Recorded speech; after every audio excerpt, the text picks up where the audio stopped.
Hello, my dear students. A very good morning to all of you. How are you all today? Welcome to our third English class. Today, in our English class, we are going to discuss and read our lesson number 15, The Humming and Singing Armadillo. Humming का मतलब होता है गुनगुनाना, singing का मतलब होता है गाते हुए। और आर्मेडिलो जो आप यहाँ पर जो जानवर देख रहे हैं, ये देखिए, इसे हम कहते हैं आर्मेडिलो। चलिए अपनी जो स्टोरी है उसको पढ़ते हैं। लॉन्ग एगो, बहुत समय पहले, an old armadillo lived in a forest.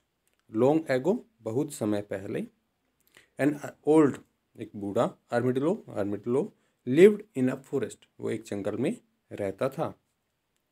His house, उसका घर, वाज था, राइट अंडर, बिल्कुल नीचे, ठीक नीचे, a large clump of trees, पेड़ों के एक झुरमुट के नीचे। सो क्लम्प क्या होता है? झुरमुट, जहाँ पर कई सारे पेड़ इकट्ठे हों उसको हम क्लम्प कहते हैं। इन सम ऑफ द ट्रीज, कुछ पेड़ों के अंदर, देयर लिव्ड, वहाँ रहते थे, एन ऑर्केस्ट्रा ऑफ क्रिकेटर्स, जो क्रिकेटर्स था उनका जो ग्रुप होता है उनको हम क्या कहते हैं? ऑर्केस्ट्रा कहता है। A collective noun for a large group of cricketers, तो जो क्रिकेटर्स का लार्ज ग्रुप होता है उसको हम ऑर्केस्ट्रा कहते हैं। सो वहाँ कुछ पेड़ों में क्रिकेटर्स का जो एक ग्रुप था वो रहता था। इन सम अदर्स, कुछ दूसरों में, लिव्ड अ फ्लोक ऑफ नाइटिंगल्स, एक जो नाइटिंगल्स थी उनका एक ग्रुप था वो रहता था।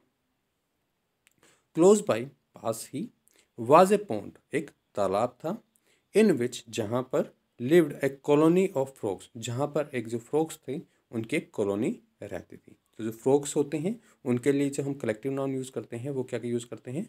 कॉलोनी। तो यहाँ पर हमने तीन चीज़ें देखी। क्रिकेटर्स का जो ग्रुप होता है उसको हम कहते हैं ऑर्केस्ट्रा इन कलेक्टिव नाउन। तो क्रिकेटर्स के लिए कलेक्टिव नाउन क्या होगा? ऑर्केस्ट्रा होगा। नाइटिंगल्स के लिए कलेक्टिव नाउन क्या होगा? फ्लॉक होगा। और फ्रॉग्स के लिए जो हमारा कलेक्टिव नाउन होता है वो क्या होता है? कॉलोनी। सो फ्रॉग्स की कॉलोनी होती है, नाइटिंगल्स का फ्लॉक होता है और क्रिकेटर्स का ऑर्केस्ट्रा होता है। चलिए आगे पढ़ते हैं। वन डे, एक दिन, इट रेन्ड हैवीली, बहुत ज़्यादा बारिश हुई। The frogs lipped and hopped across the forest ground, जो फ्रॉग्स थे वो लीप, उछलते और एंड हॉप्ड, और कूदते रहे, तो वो उछलते कूदते रहे across the forest ground, forest ground के अंदर। सो जब बारिश हुई तो जो फ्रॉग्स थे वो वहाँ पर फॉरेस्ट ग्राउंड के अंदर उछलते कूदते रहे। They sat together on a large green lily leaves, तो जैसे कि आप देख रहे हैं यहाँ पर जो फ्रॉग्स हैं वो बैठे हैं, तो वो लार्ज जो लिली फ्लावर होता है उसकी जो लीव्स होती हैं उनके ऊपर बैठ के, and sang some cheerful songs, और उन्होंने कुछ चीयरफुल सॉन्ग्स गाए। The armadillo heard the frogs sing, जो आर्मिडिलो था, हार्ड का मतलब होता है सुना, हार्ड, तो आर्मिडिलो ने उन फ्रॉग्स को गाते हुए सुना। He sighed and exclaimed sadly, उसने कहा, I wish I could sing, कि काश मैं भी गा सकता, या मैं ऐसा विश करता हूँ काश मैं भी गाता। द फ्रॉग्स लाफ्ड अलाउड, तो जैसे ही उसने कहा तो जो फ्रॉग्स थे वो बहुत तेज से हंसने लगे। द ओल्ड फ्रॉग सैड, जो बूढ़ा फ्रॉग था उसने कहा, इम्पोलाइटली, पोलाइटली क्या होता है बेटा? विनम्र, और इम्पोलाइटली मतलब रूड, उसमें बात करना, बिल्कुल भी नम्रता से बात न करना। आर्मिडिलोस कैन नॉट सिंग, कि जो आर्मिडिलोस है वो गा नहीं सकते। द फॉलोइंग नाइट, अगली रात, the armadillo heard the cricketers, तो उसी रात को क्या हुआ, जैसे ये दिन का समय था तो फ्रॉग्स को उसने सुना, रात को क्या हुआ? The armadillo heard the cricketers hum merry tunes to each other, उसने क्रिकेटर्स को सुना, तो क्रिकेटर्स को उन्हें बोलते हुए सुना। He sighed and exclaimed sadly, sadly दुखी होकर। सो वापस से उसने दुखी होकर कहा, आई विश आई कुड हम ए ट्यून, कि काश मैं भी एक ट्यून जो है वो गा सकता। द क्रिकेटर्स लाफ, जो क्रिकेटर्स थे वो भी हंसने लगे। The oldest one said unkindly, kind होता है दयालु, अनकाइंडली बिना दयालुता। The oldest one sad unkindly, जो सबसे बूढ़ा था, सबसे बड़ा था उनके अंदर, तो जो ओल्डेस्ट था, जो सबसे बड़ा था, उसने कहा, क्या कहा, दैट इज इम्पॉसिबल, इम्पॉसिबल नामुमकिन, कि यह तो नामुमकिन है। आर्मिडोस कैन नॉट हम ए ट्यून, आर्मिडोस एक ट्यून को हम नहीं कर सकते। हम का मतलब होता है गुनगुनाना, कि जो आर्मिडोस है वो ट्यून को गुनगुना नहीं सकते। अ वीक लेटर, एक हफ्ते के बाद, the nightingales began to make their nest, जो नाइटेंगल्स थी वो अपने जो घोंसले थे वो बनाने लगी। This sang and hummed a tune,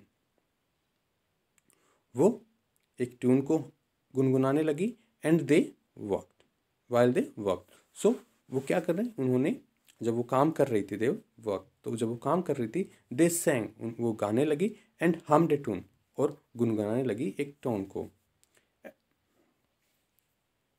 the armadillo heard the birds happy songs, तो जो आर्मिडो था उसने उन बर्ड्स के हैप्पी जो सॉन्ग्स थे उनको सुना। एंड एक्सक्लेम्ड, और उसने कहा, सैडली दुखी होकर कर कहा, क्या कहा, I wish I could sing and हम ए ट्यून टू, कि काश मैं भी एक ट्यून को गुनगुना सकता और गा सकता।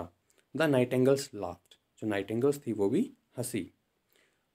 The youngest one sad rudely, जो वहाँ पे यंगेस्ट थी, सबसे छोटी थी, उसने बड़ी ही रूडली कहा, आर्मिडोल्स कैन नाइदर सिंग नोर हम ए ट्यून, तो जो आर्मिडो उसने कहा कि आर्मिडोल्स ना तो सिंग कर सकते हैं और ना ही एक ट्यून को हम कर सकते हैं, ना ही तो वो गा सकते हैं, ना ही वो गुनगुना सकते हैं। The armadillos sat under a tree, जो आर्मिडो था वो एक पेड़ के नीचे बैठ गया। And tried very hard to sing and hum, और उसने बहुत ही ज़्यादा मेहनत की, मतलब बहुत ही कठिन प्रयास उसने किया सिंग करने का और हम करने का।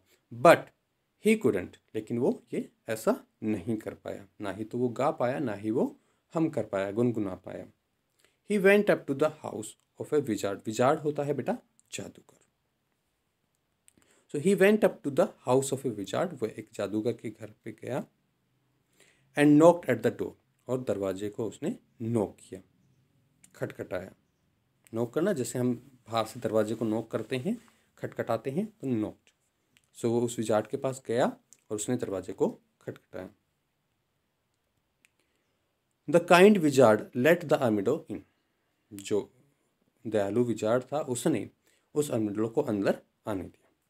द आर्मिडो सेड, आर्मिडो ने कहा, काइंड सर, दयालु श्रीमान, कैन यू हेल्प मी, क्या आप मेरी हेल्प कर सकते हैं, सहायता कर सकते हैं, टू सिंग ए सॉन्ग, एक सॉन्ग गाने में, एंड हम ए ट्यून, और एक ट्यून को गुनगुनाने में। द विजार्ड पोलाइटली रिप्लाइड, जो विजार्ड था उसने बड़ा ही पोलाइटली, विनम्रता से उसने रिप्लाई किया, I have never heard, heard का मतलब सुना, कि मैंने कभी भी, नेवर का मतलब कभी नहीं, मैंने कभी नहीं सुना है, एनी आर्मिडलो, किसी भी आर्मिडलो को, सिंग और हम, उसे सिंग करते हुए या हम करते हुए मैंने उसे कभी भी नहीं सुना। बट लेट मी थिंक, लेकिन मुझे सोचने दो, how I can help you, कि मैं तुम्हारी सहायता कैसे कर सकता हूँ। So the wizard crossed his arms, जो विजार्ड था उसने अपनी आर्म्स क्रॉस की, जादूगर ने अपनी जो आर्म्स थी वो क्रॉस की। शट हिज आइज, अपनी आंखें बंद की। And began to think, think का मतलब सोचना, और रिबिगेन का मतलब शुरू किया, उसने सोचना शुरू किया। द आर्मिडो वास्ट, वास्ट का मतलब बड़े ध्यान से देखना। द विजार्ड होपिंग, होप का मतलब आशा करते हुए। The wizard would turn him into the best singer in the forest, the wizard would turn, wizard उसे बदल देगा, into the best singer, best singer में, इन द फॉरेस्ट, पूरे जंगल में सबसे अच्छे सिंगर के रूप में उसे बदल देगा। द आर्मिडो वाज द विजार्ड, आर्मिडो बड़े ही ध्यान से उस जादूगर को देखता है।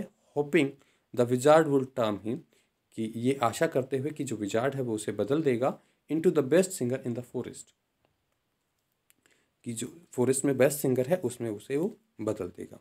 देन द विजार्ड, उसके बाद जो जादूगर था, ओपनड हिज आइज, उसने अपनी आंखें खोली, एंड सेड, और कहा, I can make you sing and हम, मैं तुम्हें सिंग और हम में करा सकता हूँ, बट लेकिन are you willing to die for that, क्या तुम उसके लिए मरने के लिए तैयार हो? विलिंग का मतलब क्या होता है? रेडी, तैयार होना, रेडी होना।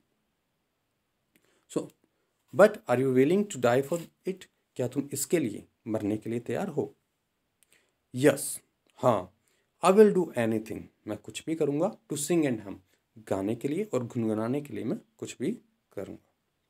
द आर्मडलो क्राइड जॉयफुली, तो वो बड़ी ही खुशी में उसने कहा। द विजार्ड एक्सप्लेन, जो विजार्ड है उसने उसको एक्सप्लेन करा, उसने उसे समझाया। फर्स्ट, कि सबसे पहले, I will have to kill you, मुझे तुम्हें मारना होगा, and then turn you into one of the best singer in the world, और देन टर्न यू, उसके बाद मैं तुम्हें बदल दूंगा, into one of the best singer, एक बेस्ट सिंगर में, इन द वर्ल्ड, जो पूरे वर्ल्ड में बेस्ट सिंगर होगा उसमें मैं तुम्हें बदल दूंगा। Go home and think about it, घर जाओ और इसके बारे में सोचो। If you still want me to carry out the plan, if you